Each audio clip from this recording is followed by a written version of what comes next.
Good morning, everybody, and welcome to day 2 of the SPI symposium. For those of you who don't know, I'm Emma McGarvey, and I head up the Sustainable Policy Institute.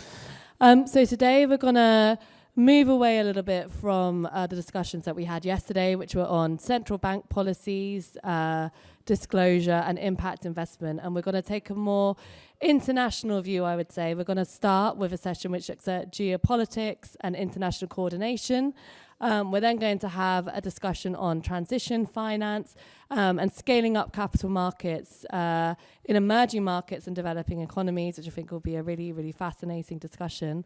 Encapsulates all the things that we've discussed over the last 2 days and is a core way of us kind of moving forward to sustainable transition.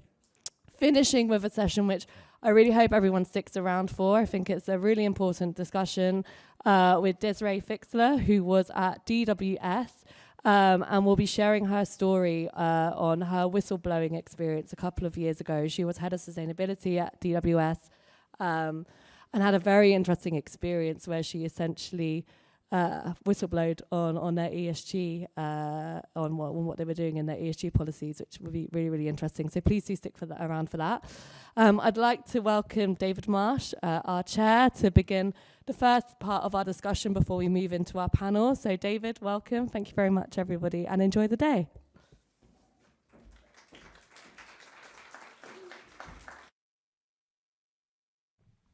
Yes, good morning, everybody.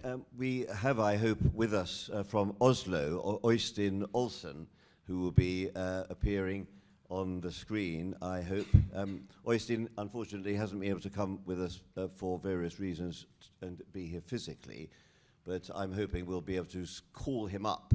And I can see you, Øystein. Yes, good morning to you in Oslo. And good morning, David. It's really kind of you. Sorry I couldn't join you physically, but I can see you and hear you. That's fantastic. No, we really miss you, and we would have missed your presence here, but we are sure that when the weather is a little bit better, you'll be back again. Øystein Olsen is well known to many people across Europe, but let me just give you a brief description. He was the governor of Norges Bank between 2011 and 2022. You stepped down actually less than a year ago, after being there for 11 years at a very, very formative time. And you have the stewardship of the world's biggest sovereign fund, the NBIM, Norges Bank Investment Management, which at the last count has got $1.4 trillion under management. Set up after Norway discovered oil in 1969, and Øystein has had a lot to do with the running of that fund, latterly in a stewardship capability as the governor of the Norges Bank. Also spent a lot of time as an economist in the Norwegian Economics Ministry and was also the head of the statistical agency. And he's still doing lots of work, actually, on very important matters in Norway. And so I wanted just in 10 minutes, really as a warm-up to when my colleague Ellie Groves comes on, just to ask you a few basic points about the Norges Bank Investment Management. I mean, you're well known as investing, I think, in... you have 1.5%, I believe, of every company in the world, or most stock market quoted on average. 70% of your investments are in equity. You were set up on the basis of oil and gas revenues. How do you balance this this ancestry of yours from the oil and gas area with ESG? Because I believe you have a very, very strict exclusion principle. You do not invest in oil and gas stocks. So just talk us through how that works from the principles of running the fund. Well, I thank you, David. I'll seek in a few minutes in dialogue with you. But you're right that Norway as a nation has benefited tremendously on the resources of oil and gas during the last 50 years. And also, and I'm giving credit to the politicians here. Over time, they have spent a lot of it, but they have saved financially the major part, so that we have gradually built up as you say, one of the world's largest financial sovereign wealth funds, giving us significant room of maneuver, of course, in financial policy and as a nation. And like any other oil producer, and also as like any other financial investor, we are all in the same boat here. The green transition is taking place. Climate risk is all over and is at the attention both by oil producers, at least our own nation, and for investors. And climate risk is obviously a hot topic for an oil producer like Norway, and there's a discussion going on whether we should continue and at what speed we shall continue to continue exploration and drilling and exploration and further production. There is obviously a risk there as a nation. And then as a financial investor, again, like any other major financial player in the world, we all have to take into account different ESG issues, among which climate risk is one of the most important.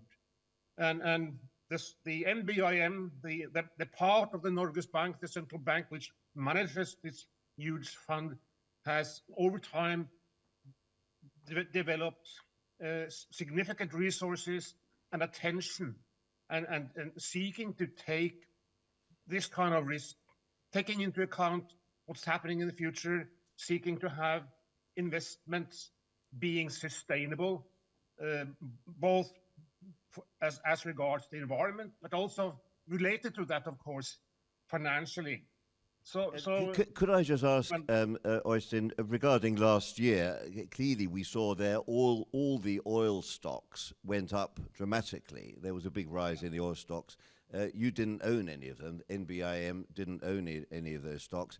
Do the Norwegian people mind? Is there any kind of public discussion about the fact that from a total accounting or financial point of view, NBIM did badly last year because you were not invested in oil stocks? Or do the Norwegian people simply not mind about that? Well, the NBIM are actually, you're right in indicating that there are some number of fossil fuel companies which are excluded from the fund's portfolio. Most major coal companies, coal mines, and power plants based on coal are excluded from the portfolio. And to some extent, the same applies to oil companies, at least downstream oil companies, or oil companies being basically managing downstream activities, but not completely. So actually, there are in the portfolio, it's allowed to invest also in oil companies to some extent. Okay, and do you embody transition finance? Because NBIM could be a really important player, I think, to encourage brown companies to become green. Yeah, as I said, they are putting a lot of resources and attention to these issues. And NBIM themselves, they like to characterize themselves as a world leader, and I mean they should, since the problem is pressing. The issue, the global problem is pressing, and this fund is one of the largest sovereign wealth funds, at least in the world, and they have been working on these lines for a number of years. So they have a lot of experiences, and they're doing basically a good job, I think. Well, then of course, also we look forward to engaging with the NBIM people on the ground. There's more than 100 here. Clearly, you used to be their overall boss. Just one last question before I leave you, and then we'll hand over to Ellie Groves. But I know you're not a politician, but you've been very close to the Norwegian politicians over many years. Do you believe that Norway will carry on being this very important swing supplier of gas for the rest of Europe? You've played an enormously helpful and stabilizing role over the last 12 months since the invasion. Do you think that will continue, given the aversion of the Norwegian parliament to expanding some oil and gas fields, particularly in the north of the country? Yeah, my short answer is, and clear answer is yes. I think the the terrible invasion of the Russian invasion of Ukraine and the problems that Europe experienced as regards energy and gas supplies has turned around the opinions in the Norwegian public. And well, last year in 2022, actually, Norway increased its the overall production of natural gas by more than 10%. So I think we are doing everything to contribute to the supply of gas in Europe. And you are also right in indicating that as regards gas, these events have turned around the different opinions, although also among politicians who all previously were against further exploration. Good. Well, that's a very interesting and thoughtful and also rather optimistic note on which to end. So thank you very much for coming on board, Øystein. We look forward to seeing you here in person before too long. A round of applause, please, for Øystein Olsen. Thank you very much indeed. I'm now going to hand over in real time to Ellie Groves, who will introduce the rest of the panel. Over to you, Ellie. Thanks, David. And I welcome the panel who are all sat up here, so please join us. Thank you. Please do just take a seat wherever. Thank you so much. And it's always a pleasure to hear from Øystein. So I'm Ellie Groves. If you saw me yesterday, then you know I'm the Managing Director for the Economic and Monetary Policy Institute here at UMFIF, and we're very, very pleased to have everyone here for the second day at this excellent conference. As Emma said, today we are looking slightly out into the world, so I am really pleased that we can start off with talking around the geopolitics, ESG objectives, and then also the international cooperation. So it is my great pleasure to introduce the panelists. I will let you introduce yourselves, and then I will go to you for some specific questions, and then we'll open out to the audience. So please be ready to think of some questions that you want to challenge our panelists to on this first thing on a Thursday morning. So please, we'll start from the furthest and then come in. So Marcel. Okay, good morning. It's my pleasure to be here this morning. My name is Marcel Haag. I am a director for inter alia sustainable finance at the Financial Stability, Financial Markets and Capital Markets Union, Directorate-General at the European Commission. Thank you. Jean. Good morning and thank you for your invitation. My name is Jean-Marie Paugam. I am the Deputy Director-General of the WTO and particularly in charge of the environment, trade, environment and climate. Thank you. Thank you. Yeah, very good morning also from me. I'm Hennerkes. I'm the Director for Green Financial Systems at the European Bank for Reconstruction and Development. We're based here in London, but we invest in very diverse markets, some within the EU and many outside of the EU, from Caucasus, Central Asia, Turkey to Northern Africa. Hi, good morning. My name is Marina Petroleka. I'm Head of Research for Sustainable Fitch.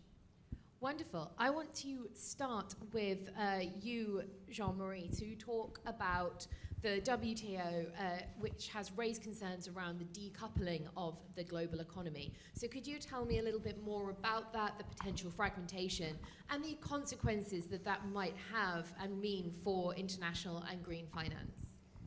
Yes, thank you very much. I think my key message is that the dynamics of international markets has to be factored in when you want to incentivize the economy toward investing into low carbon or decarbonation. Why is that? The story starts everywhere the same. You want to incentivize investment in decarbonation, you are going to raise the price of carbon intensive, the relative cost or price of carbon intensive activities, and try to decrease the price of low carbon technologies and goods, so that you create or expand the market, and then investors comes in and fuel it. So countries are going to do that, but the question is that there are different approaches and methodologies to do that. You have pricing strategies like the EU are doing with cap and trade, for instance. Others are using carbon taxes. You have non-pricing strategies, more like the US are doing with subsidies or regulation or government procurements, any kind of other public instrument. And of course, every country is entitled and needs to use the instruments where it's more comfortable with to achieve its objective under the Paris Agreement. But at one point, the question is how are these different approaches going to interoperate and be compatible? And here come the problems of fragmentation. You have fragmentation, a risk of fragmentation of the markets on price. And for instance, we already identify more than 70 carbon taxes schemes in the world, which provide prices ranging from $1 for a ton of carbon to $137. And also fragmentation on the question of quantities, because here you find a very technical area, which is carbon standards measurement. How much of a carbon do you find in these products? And then you have several answers. For instance, the steel sector, which accounts for 8% of global emissions, already has 20 standards, which are widely diverging. For instance, the Californian standards would find 4 tons of carbon per ton of steel.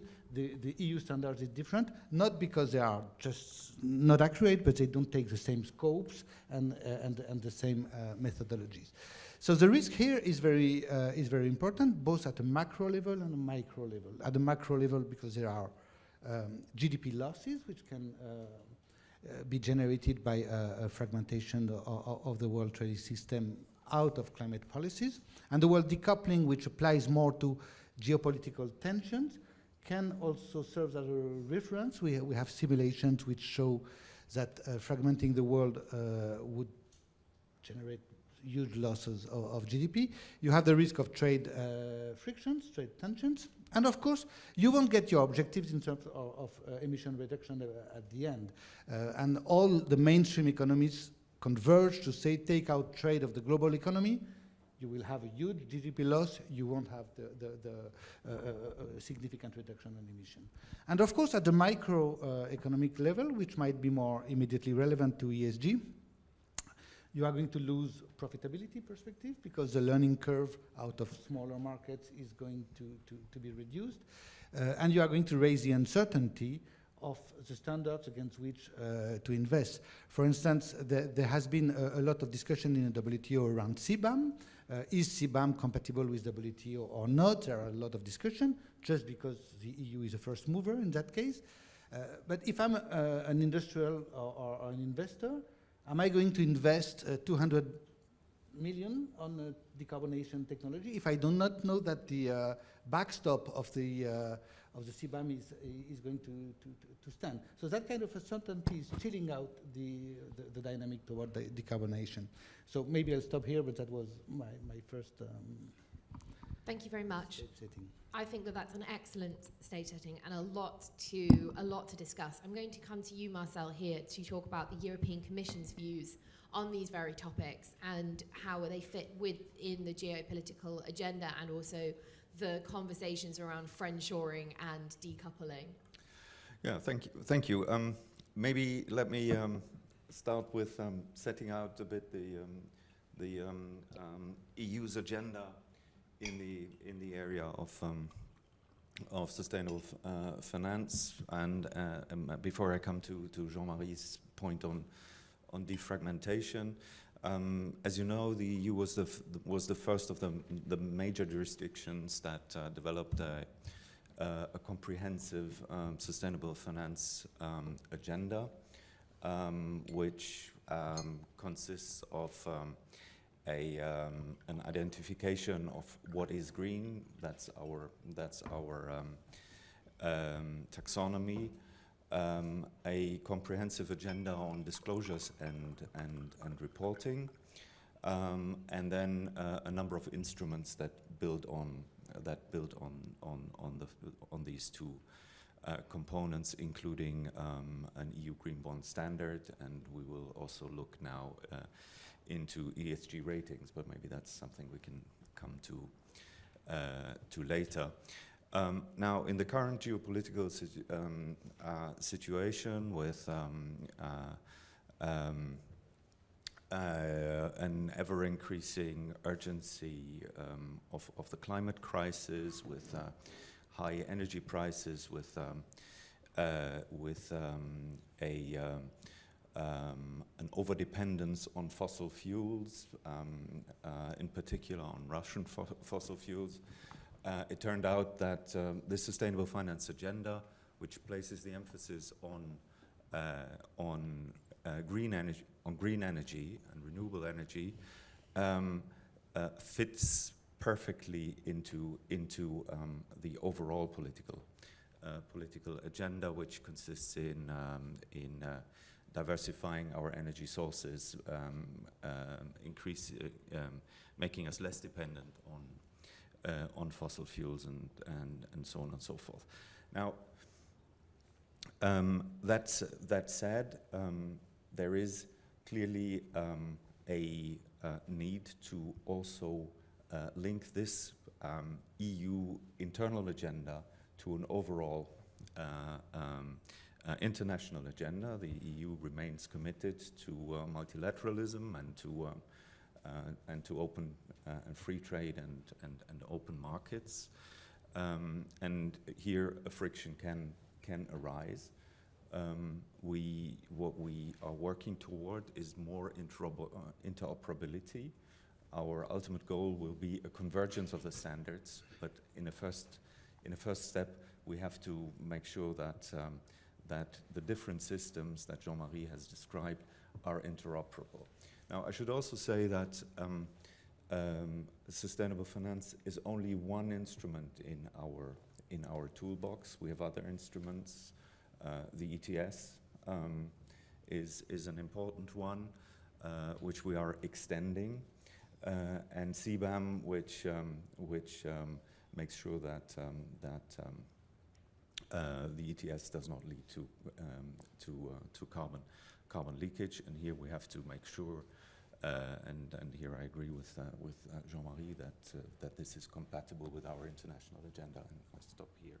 Thank you. Again, a lot to unpack there, and we can definitely get into the ratings. So I want to come to you, Marina, now. I mean, from Fitch, to touch on that, but also to discuss the transition. I think that's incredibly important to have a context, the geopolitics context within transitioning. We spoke a little bit about it yesterday around the central bankers saying that there is a lot within the political sphere that is unknown currently. So how do we achieve the goal around this unknown geopolitical environment?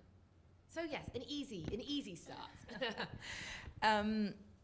So I think, this panel, we're talking about ESG, geopolitics. Generally, when we do talk about the environmental crisis, moving to a low-carbon economy, there is a general sense of there needs to be a spirit of collaboration. But us, as observers of the market, it would be remiss not to mention that there's also a palpable tension there.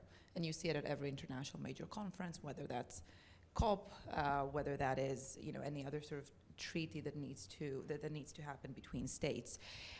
We actually did some analysis. We tried to create some sort of analytical framework to consider geopolitical risk and ESG over the summer. And one of the things that we pointed out to investors, because investors sort of our main audience, was that precisely what Jean-Marie, you were saying, that you do have these tensions that arise either from access to resources, critical raw materials that are needed for the green transition, over trade, and of course over the just transition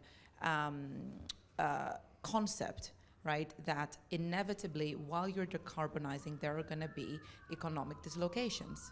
There are going to be people, industries, regions that will be left behind. So how do you deal with that, right? There was a breakthrough, admittedly, at COP on the loss and damage fund to be set up. But the point that we were making is that because there are these sort of tensions that are quite pertinent between states, and specifically between, let's say, more developed economies, more emerging economies, who the latter feel that actually you're asking us to do something that will be at a great cost for us economically, politically, socially, socioeconomically. we view there's a risk that actually that could stall decarbonization. So I go back to the point that you mentioned, Jean-Marie, that it could stall. It could lead to friction, but it could lead to a lack of momentum or a lack of resolve. I'm not doing it because they're not doing it, or that sort of sentiment. So that's sort of one thing. That's how we would frame it. And of course that creates difficulty, and that creates challenges for investors. That creates challenges for policymakers. We heard from the central bankers yesterday. It was interesting, the concept came up during the panel. I felt as a member of the audience that was the point where most speakers were a bit more reticent, right? Because it's such a big known unknown, and how do you quantify it, contextualize it, even analyze it? So for investors, it creates a problem, because a lot of the decarbonization means investors do have to take a long-term risk. You have to invest in assets that are long lifespans, right? You have to invest in assets that have long payback periods. And this sort of, let's say, friction or underlying tension that does come part and parcel, I think, with the decarbonization path or journey, that is what perhaps is not as obvious how to navigate.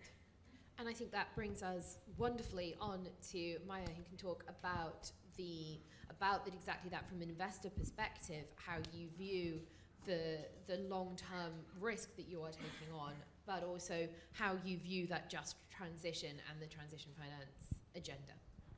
Yeah, of course. I think for us, we really find ourselves precisely on sort of the crossroads of, the geopolitics, the international efforts, of course, in the scope of the Paris Agreement, also the SDGs, sort of our agreement where we need to move, I think, is pretty clear, but how to get there is quite difficult. And so the way we try to deal with this is, first, of course, we have designed our own approach, how we as an investor want to go about.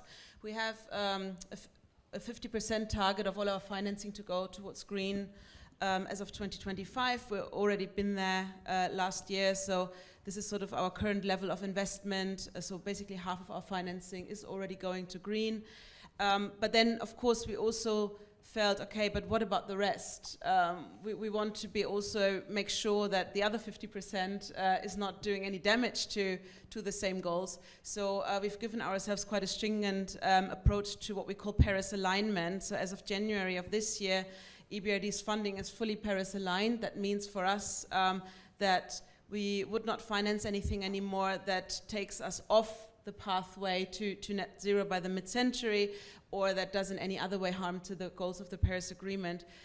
So we try to do that. Now, here's exactly where for an investor the struggle comes in, because we could be net zero very quickly if we ourselves just said, okay, great, we're just going to put all our funding into renewable energy, and that's that. We'd be net zero within 24 hours, and but we would not be helping the countries then to decarbonize. What we want to do is really do the tricky stuff. We want to work in Turkey to decarbonize the steel sector.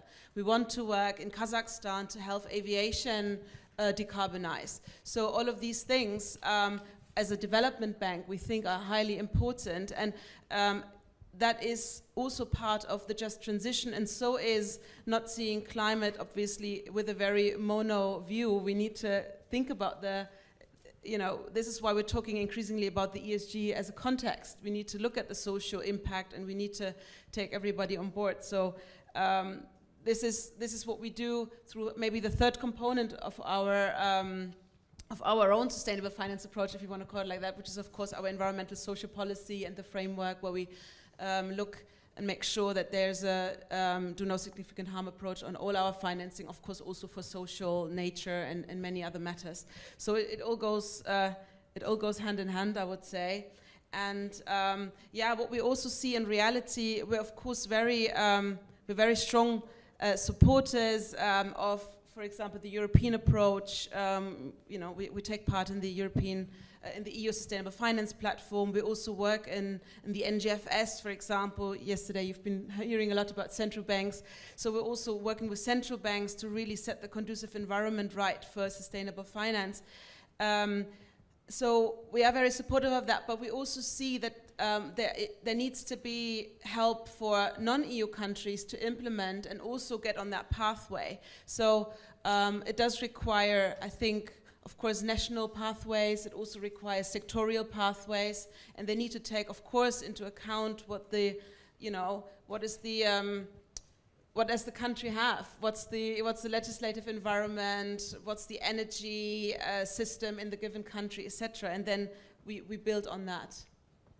Thank you. I want to come to Jean-Marie to talk around the experiences from the WTO have had on these partnership models, and that the same question to you around investing in how you see the challenge of the investing in those long-term risks, but also across different supply chains as well, and across an international environment that we find ourselves in.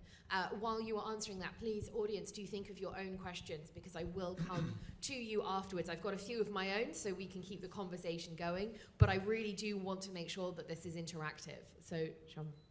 Thank you, Ellie. The question of just transition, which was mentioned, is central for the WTO, because it means that we have to keep on board all the developing countries which might be evicted from the dynamic of decarbonization.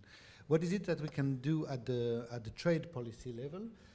Two things. One is prevent the defragmentation, the fragmentation of the economy. And there we are trying to start 3 work streams, which are mid-term, long-term, but it needs to be started now. The first one is maybe the meta one, is work towards some sort of global framework for carbon pricing in the world. The IMF has been doing that. We are working with them and the OECD to try to get some sort of basic methodologies that could be shared.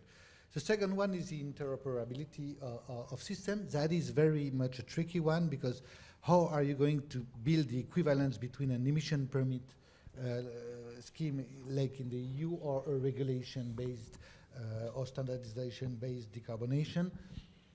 Quite frankly, nobody knows at this stage. So the work is starting. The OECD is animating some sort of club on that we are going to join. And the third work stream is about promoting some convergence in the carbon measurement standards. It's a very much an nitty-gritty business, but this is a daily bread and butter for industrial, for companies. And also at one point you have a custom officer who needs to know what is going to tax. So other than that, the good would not flow.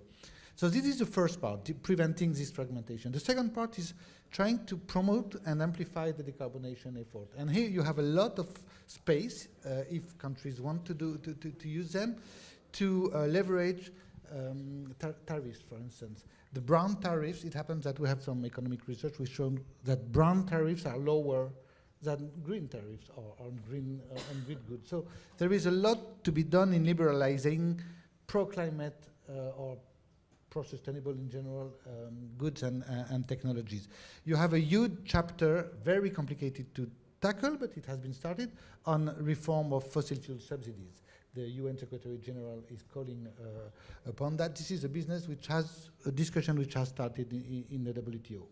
So in a nutshell, preventing fragmentation, promoting liberalization of pro-climate agenda is what could help, we think, the investment in decarbonization. Marcel, you're nodding, but does anybody have any burning questions following up from that at the moment? So I'm going to come to you, Marcel, and ask, from the European Commission perspective, could you give a little bit of an example on how you are forwarding and thinking around those, ensuring that fragmentation doesn't happen, and putting yourselves forward within the world as the clarification on some of the carbon pricing, but also wider than that, what a just transition looks like? Yeah, clearly the Commission and the European Union as a whole has been promoting the international dialogue and international cooperation in this field, also at a time when the conversation was going very slow. So we see ourselves really as one of the drivers of international cooperation in this field, and we do that through all the channels that are available from the OECD, the FSB, the G20 working group on sustainable finance. We have created an international platform on sustainable finance, which brings together not only industrialized jurisdictions, but also emerging economies, and is also very much supported by China. So we are really trying to get the conversation going and make sure that the difficult task, admittedly, of making sure that our different regulatory regimes can talk to each other and are interoperable, that we're making progress in that field. More specifically, with the developing world, we are pursuing a dialogue on the development of financial instruments for the green transition, also in the developing world. Thank you. Maya, when you're looking from an investor's perspective, what is the largest issue that you're facing, or the largest challenge that you're facing when you're looking at scaling up this finance to provide funds within the emerging markets, or even in developed? Is it the lack of clear regulation? Is it the lack of investment? Is it the lack of actually products to be investing in when you're looking at this sustainability investment focus? So yeah, what is the largest challenge that you are looking at? I think I would say two main challenges. One is, and it's been actually referenced earlier by both Marcel and Jean-Marie, the sort of the lack of converging, or let's say a global standard. I think that obviously hinders us when we go to one market or another, and we want to structure a green capital market instrument, or even a green lending line, or what even a project finance deal where it's a bit easier. But the standards are not clear. We don't currently have a global ESG standard. We don't globally have even for in line with the EU taxonomy. There's a proliferation of taxonomies currently actually out there. So we're definitely strong promoters of also the convergence of standards. I think that would help everybody to identify more easily what is green, and then for investors to channel their funding towards that. That's the first point. And then the second point, to be very honest, I don't really see so much a lack of funding in the market. I see more a lack of bankability of potential investment objects or projects. So there is a lot of funding, but for a number of reasons, it's the risk perception that finance institutions have. They cannot often identify the risks properly, or they perceive them as higher than they may be in actual fact, and that of course becomes more prevalent the more innovative, the more new a technology is. So again, as a development bank, we often work here with blended finance structures, so we can push first mover projects, the first technology in the country perhaps, and we can demonstrate, so to speak, to the market, look, it's possible. And then if we're being replaced in the second round by commercial lenders, then actually that's a great success for us. So I think this lack of bankability is a bit of a problem. We need much more support to companies, to the early structuring of their projects so that they become bankable, but also to government so that they set, for example, the tendering process right, so that then a project from the way it is tendered out becomes financeable by the international community and international investors. So it can be, and then of course legislation, I mean, is of course, it varies a lot, and especially in the ESG and in the climate sphere, we see also very different approaches from governments, some that are very much now wanting to regulate that. They've come up with ESG or climate disclosure regulations, or even management regulations, and then other countries that are a bit more leaning back and saying, okay, we'll wait for the market to figure this out. So I think these are the main challenges overall. Thank you. I want to come to you, Marina, around some of those frameworks that perhaps you're looking at as well, and where you've seen that be successful or where you haven't. So if you can answer that, but also more broadly, looking at exactly that question is where are the challenges from when you're looking at this from Sustainable Fitch? Where are the challenges that you see that you're trying to address, and actually how we can really forward this bankability for the projects? Well, actually, just as you were speaking, Maya, you were talking about challenges. One thing that came to mind is, again, Marcel and Jean-Marie, you probably know this better. There is lately, at least from our analysis, there is a tilt towards higher protectionism when it does come, when we are talking about some of the decarbonization agendas. We talked about sort of subsidies as a way of promoting this. Inevitably, part of that regime, setting up such regimes, does create tensions, and in our view has tilted more protectionist in recent years. So for projects on the ground, if you do have higher trade barriers, surely that increases the cost. You might even see it as increasing the cost of capital if the market starts tilting that way, which is something that, Jean-Marie, you are trying to avoid, or certainly reverse if we assume that it's happening. I don't know if that kind of touches on your question, but yeah. I think within the context of the discussion today, in terms of international cooperation, climate, geopolitics, I would bring up the fact that we have seen perhaps more trade barriers, or if not barriers, there's certainly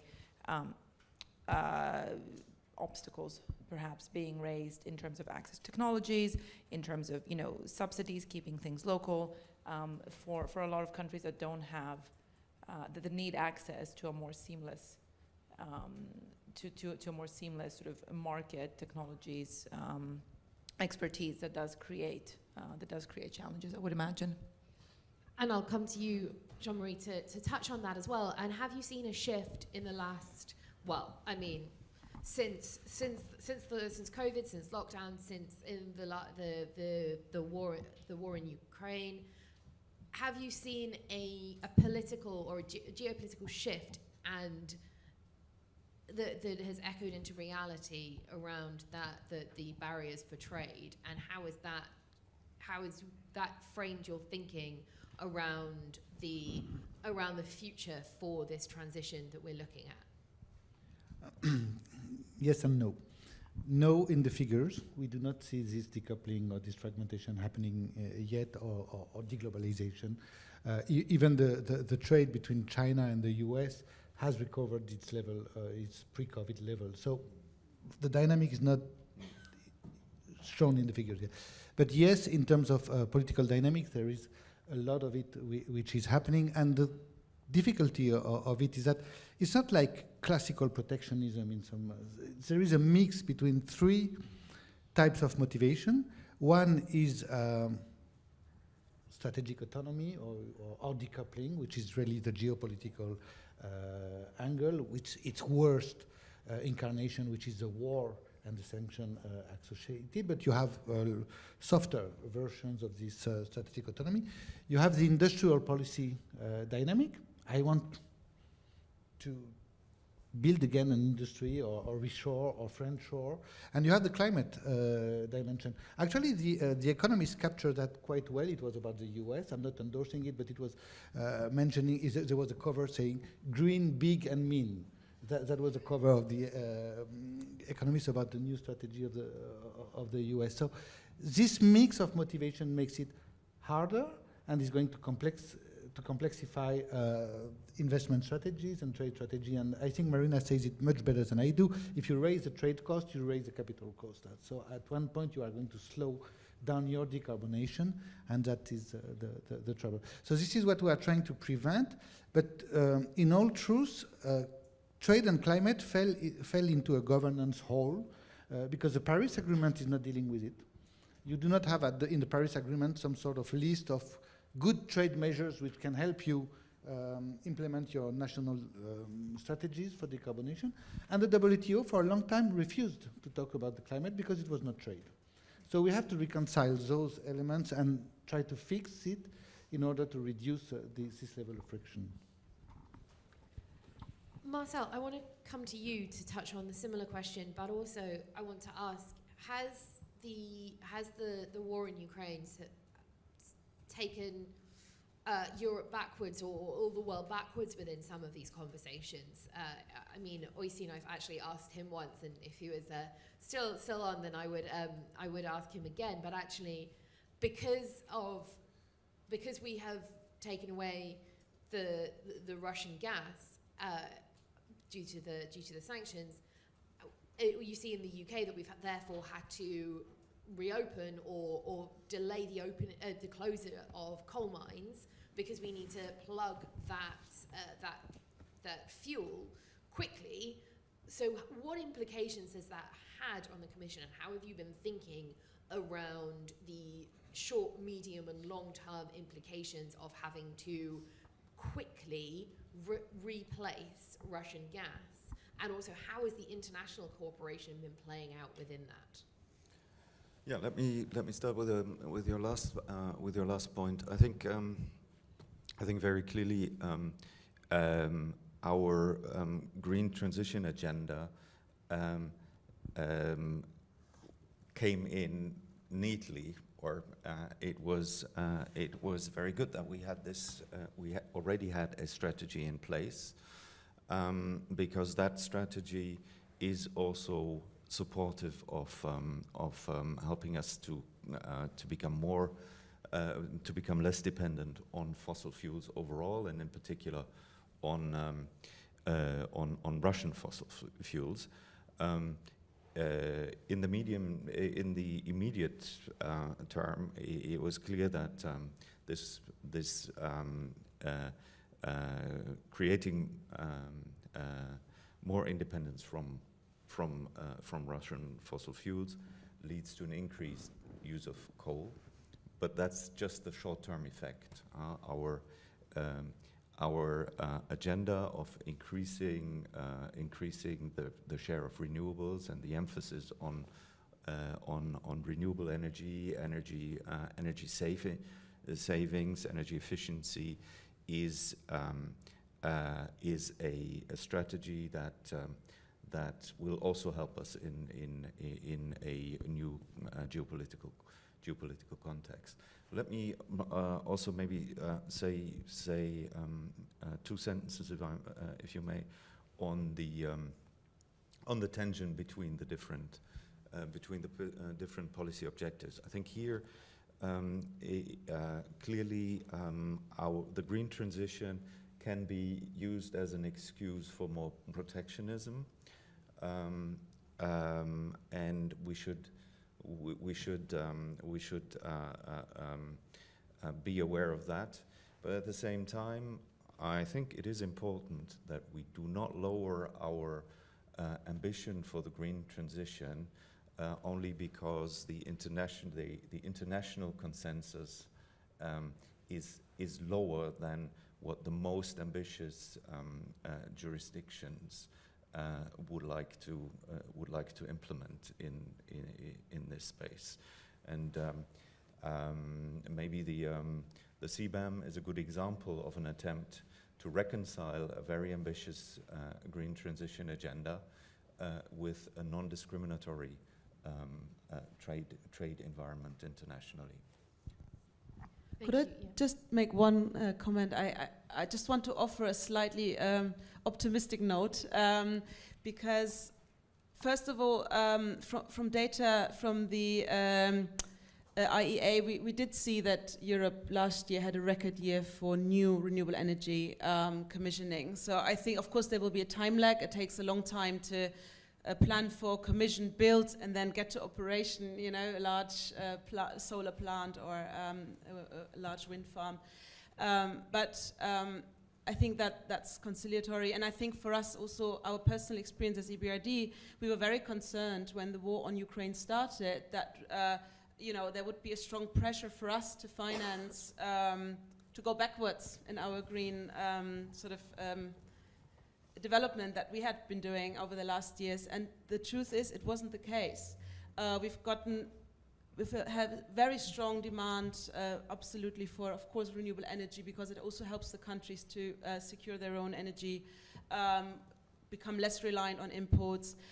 But not only in the prime sector of energy, also we've seen it, when we talk to, let's say, Egypt about food security, and they say to us, look, we want to make our food security higher, we want to be more resilient, and that for them also means to make their agriculture more resilient to climate change. So to be honest, on a bit more of a positive note, I think there will of course be a time lag, and yeah, it might be that we will keep some coal mines open a little bit longer.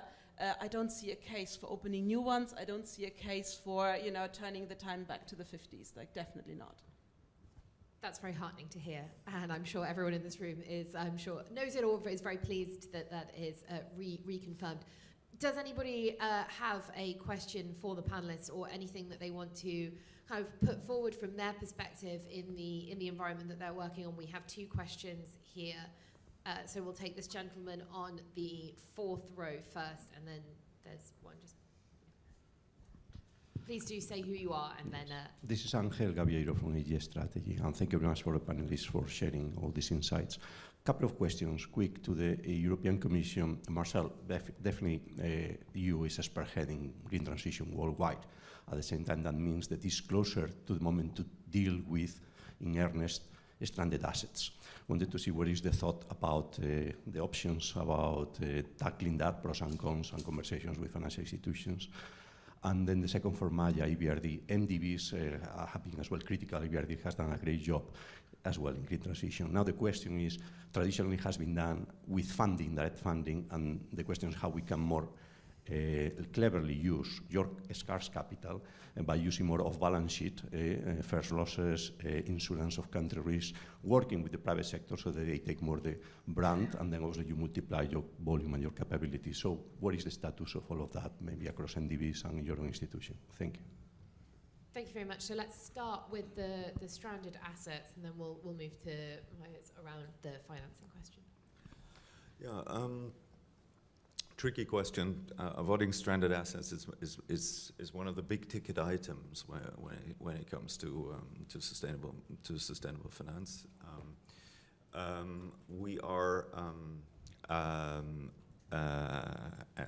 in the EU trying to provide a framework that sets the goalposts, that helps investors to avoid investing in stranded assets, and we're doing this firstly by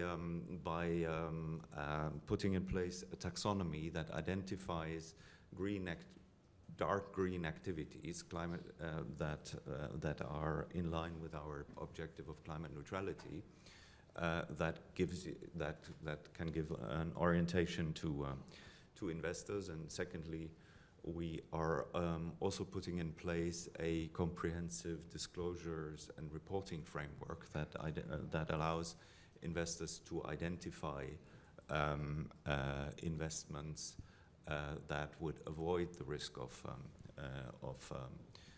stranded assets, and that can also be used.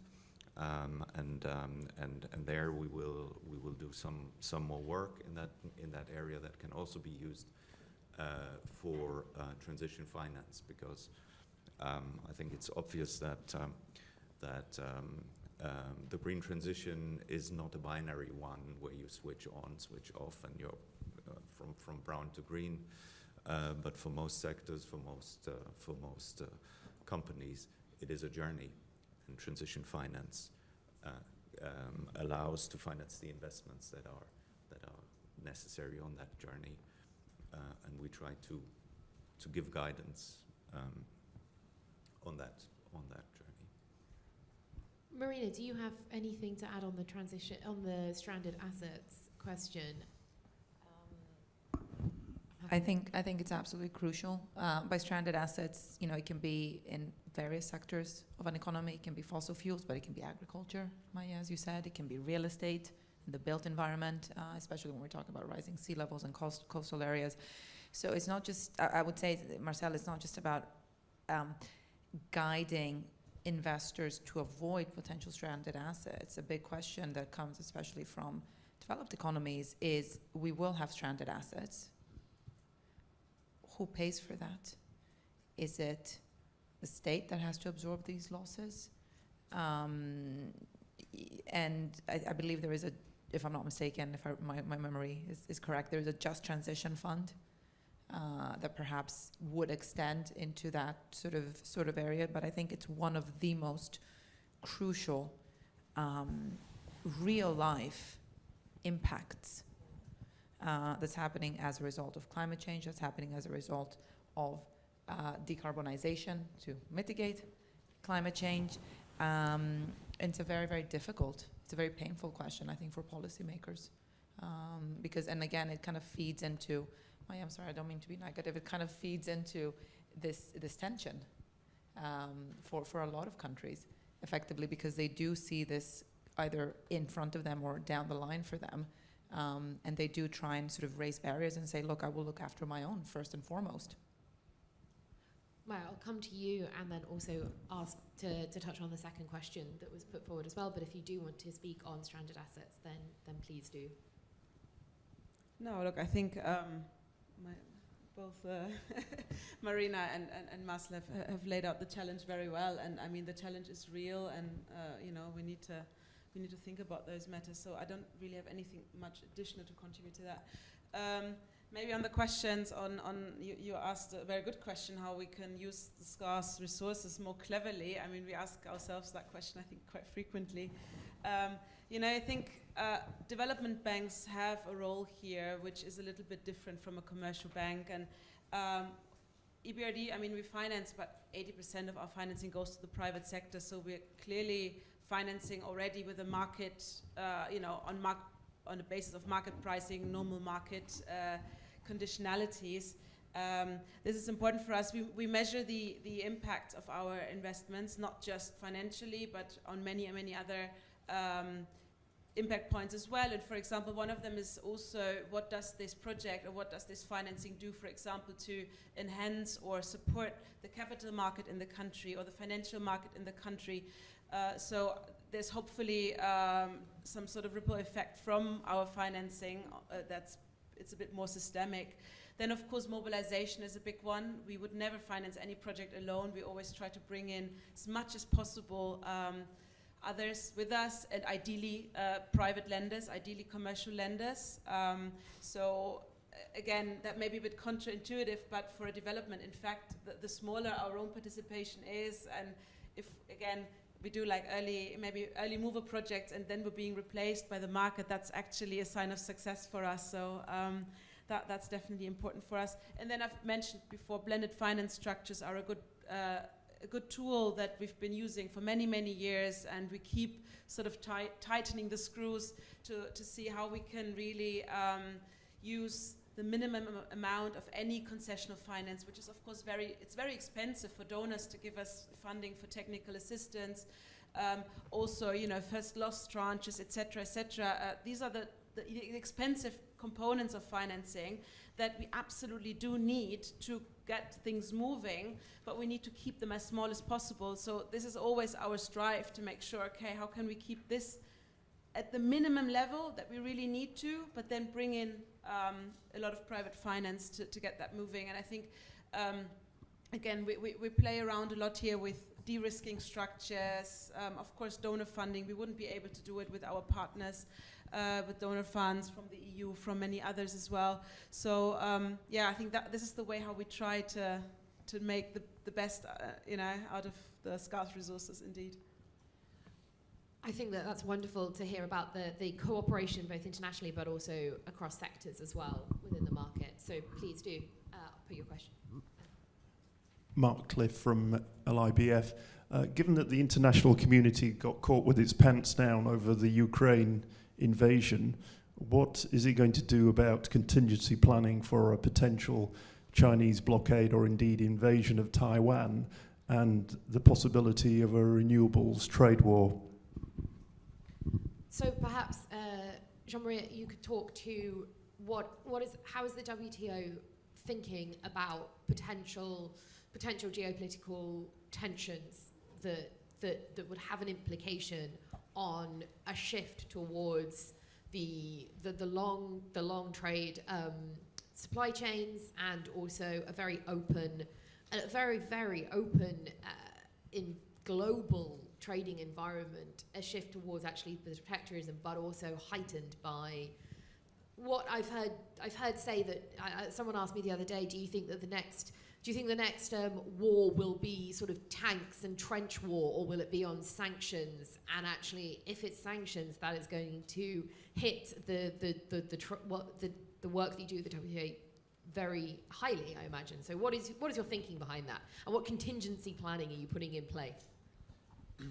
Well, the thinking is simple. We try to advocate against the decoupling of the global economy. We even issued a study, I think, last year, showing simulating a world divided in two blocks. That reminds us all memories, fully divided in two blocks, and the result is that you have a loss of 5% of GDP in the mid to long term. So clearly, our message is that this is not the direction that we want to go in. Second element, the war and sanctions are covered by legally by a national security exception. So the WTO is not entitled to come into that debate. How is this national security exception used is also a matter of legal debate. Some countries, the US, thinks it's self-judging. Others consider that there should be some objective criteria, and this is an unresolved dispute. So we are entering into an area where theoretically we are not fully comfortable in terms of preventing that. What we did is practically try to keep the channel open and some avenues for international cooperation, even in the case of conflict. And I must say that we have been quite successful, thanks to the leadership of my DG, Dr. Okonzo Iweala. We had a ministerial conference last June, which provided several agreements, and Ukraine and Russia, which are both members of the WTO, let it happen, which did not happen in other international organizations where you had all this walkout and interruptions of negotiation. So that means that even in a scenario of open hostility, war, and aggression, countries may find an interest in keeping some channels of cooperation open. So we try to promote that line of thought, of course, to the extent possible. Thank you. That makes a lot of sense around keeping those channels open, and I think that the European Commission will probably have quite a lot of work cut out for them as well to establish those channels and to keep those open as well in the future, if that is the future that we see. Hopefully not. But that's me personally worried. Please, you had a question as well. Just to say that we're coming up to sort of the final few questions. We're coming up to sort of the final 7 minutes. So. Yeah, thank you very much, and thank you to the panelists for an excellent session on the geopolitics, climate geopolitics. And I just wanted to talk a bit from the region I come from, Africa, and just to talk about the geopolitics of it. Africa contributes about 3% to global warming, which is negligible, but has borne the brunt of a lot of climate vagrancies. The eastern seaboard of Africa is just coming out of a 40-year drought, which threatened a lot of lives. We had a tropical cyclone, which is for the first time in like 100 years. Africa is now having tropical cyclone. And this was the longest tropical cyclone on record, 5 weeks. Took away about 400 lives. So Africa does understand the need to keep up with the climate agenda. However, I think my question to Maya and Jean-Marie is, how do we then get African governments and sovereigns and organizations in Africa, manufacturing firms, access to finance, and how do we then create policies at WTO level to get this feeling of disproportionate feeling from countries that don't contribute a lot to the global warming, to sort of balance this disproportionate feeling that African economies have in the climate agenda. Thank you very much. Thank you very much. And that is an excellent point that you were bringing up, Marina, earlier as well in your opening remarks. So I'm pleased that we can come back to that as well. So Maya, please do put forward your perspective from the EBRD on how we balance that very real reality. Yeah, so for now we're only active in Northern Africa, but Africa is of course very a continent that we look towards. We had the African COP just now in Egypt, and look, I think access to finance is highly important. We need to foster it, we need to help open it up. I think it can be opened up with a few of the things that we've already talked about earlier, such as convergence of requirements, understanding. Okay, so if I would like, as as an African company, I would like to secure financing from an investor who cares about green. So how can I fit into this taxonomy, so to speak?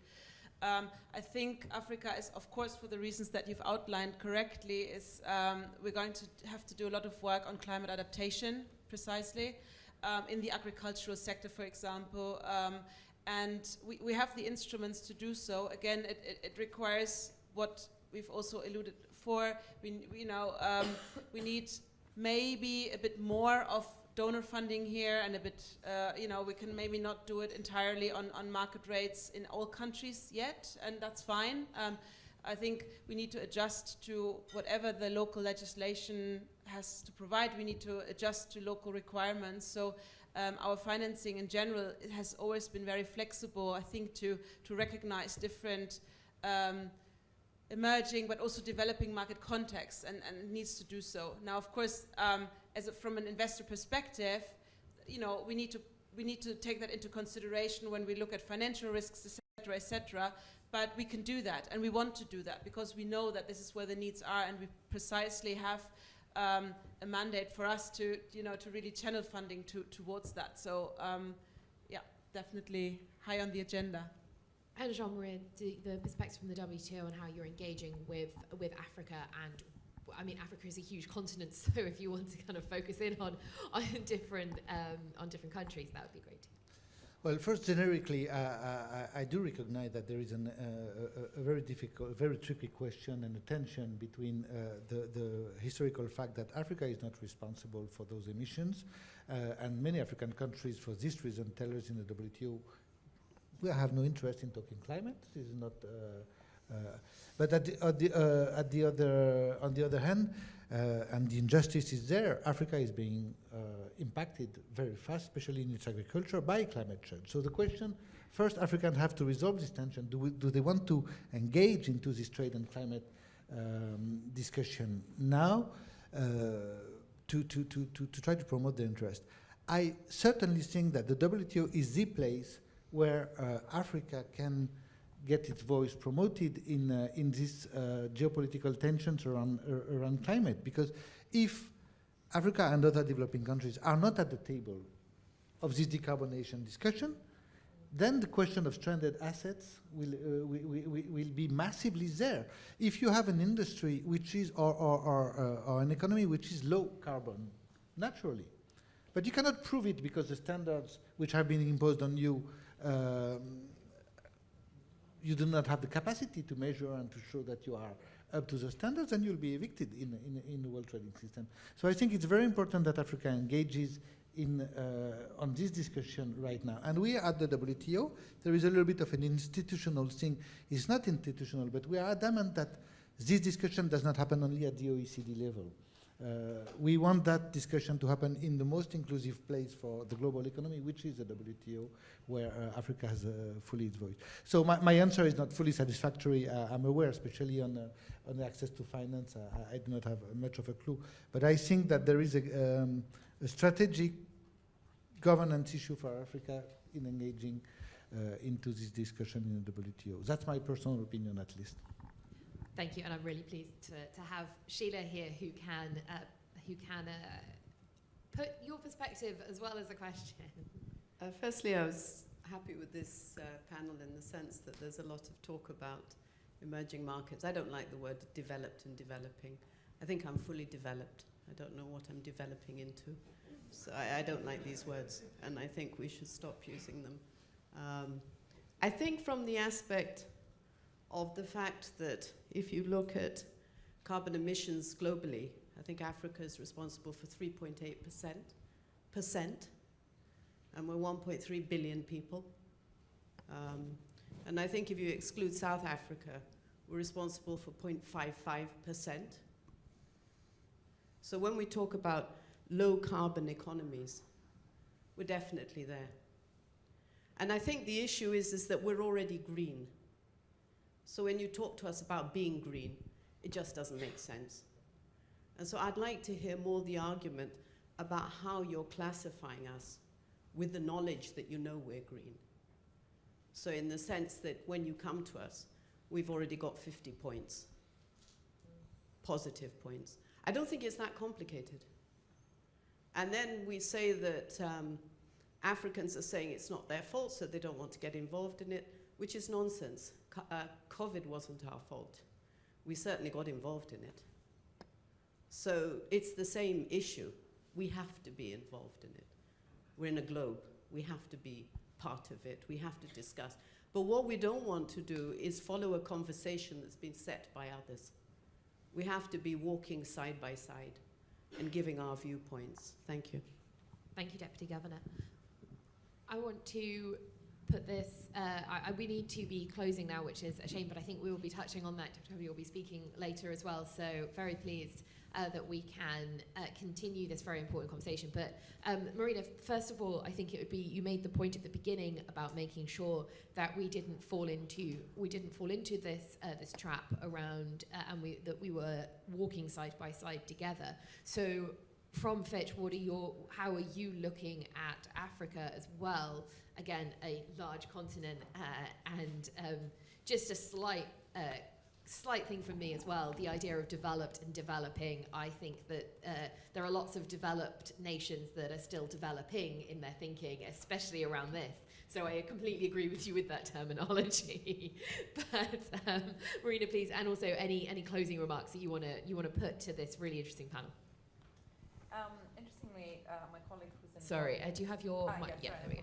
I was going to say, interestingly, my colleague who's in the audience, William Outwell, just did a piece of research on emerging markets, sub-Saharan Africa specifically, and financing, and what are the challenges for accessing financing specifically for adaptation, decarbonization, because that is applicable in areas, and perhaps that could be. I think that will be touched upon the next session as well. There's an emerging markets panel, right? There is, yeah. So definitely.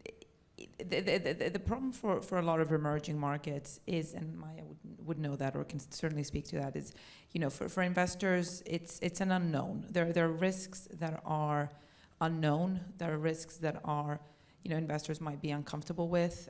There are governance issues, and that is a bottleneck for capital flows, for money to flow into these areas. Countries are not responsible for climate change, are not big contributors, because the two big contributors are China and the United States. Not even Europe is that big of a contributor, really, in many ways.